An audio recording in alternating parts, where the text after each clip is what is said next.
So hello friends, তোমরা কেমন আছো? তো আমরা দুর্গাপুজো আবার ঘুরতে বেরিয়ে গেলাম। এই গাড়িটাতে আমার পিসিরা আর দিদি, মা, বাবা, বুনু ছিল। তারপরের গাড়িতে আমি, আমার দাদা, আমার কাকা, আমার কাকি, আমার ঠাম্মা, আমার বোন আর ছোটো বোন এরা ছিল। হ্যাঁ, সো আমরা প্যান্ডেল দেখছিলাম, আর কি সুন্দর সুন্দর প্যান্ডেল ছিল না, অনেক সুন্দর সুন্দর প্রতিমা ছিল।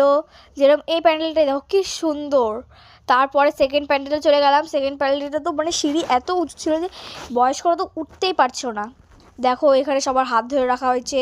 তারপরে আমরা উত্তরায়ণে গেলাম, উত্তরায়ণের ঠাকুর তো দেখতে পারলাম না। তারপরে নেক্সট প্যান্ডেলে চলে গেলাম। নেক্সট প্যান্ডেলে সবাই একটু রেস্ট নিয়ে নিল। আর এই যে আমার ছোটো বোন নাচছিল। এই যে এখন সবাই সবার পোজ দিবে। যেরকম এই যে দাদা, এই যে আর একটা দাদা, এই যে আমার বোন, এই যে আমার ছোটো বোন, এই যে দাদা, আর এই যে দিদি দাদা, এরা সবাই পোজ দিচ্ছিল। এই যে আমার দিদি, আর এই যে ছোটো বোনটা, এই বুনুটা সেই সুন্দর ডান্স করছিল। দেখো কি ডান্স করতেছিল না, সবাই এই ডান্স দেখছিল। দেখো পুরো ভিড় লেগে গেছিলো ডান্স দেখার জন্য। আর এই ডান্স দেখে সবাই রেকর্ডও করছিল।